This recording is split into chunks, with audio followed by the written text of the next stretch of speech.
هذه الكرة التسديدة بعد ذلك إلى ضربة مرمى. نعم،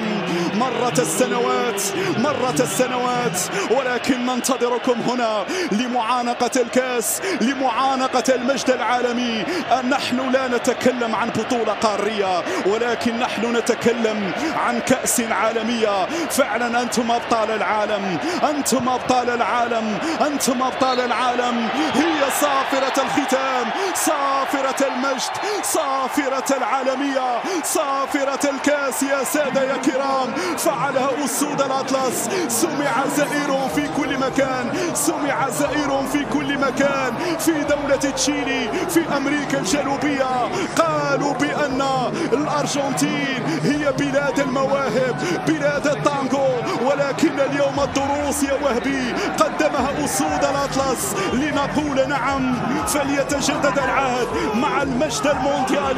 بالأمس كنا مع أسود في قطر واليوم نحن مع الأجبال في الشيلي. لا نقول عنهم أجبال بل هم أسود الذين رفعوا الرأس، ونقول بكل افتخار واعتزاز: ارفع راسك أنت مغربي، ارفع راسك أنت مغربي.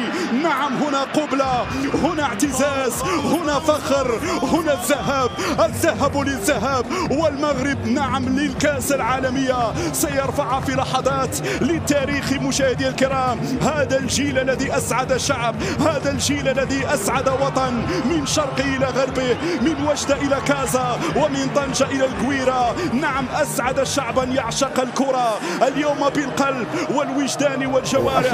المدارس الكروية وأن تنهي البطولة المغربية خفاقة هنا في الشيلي.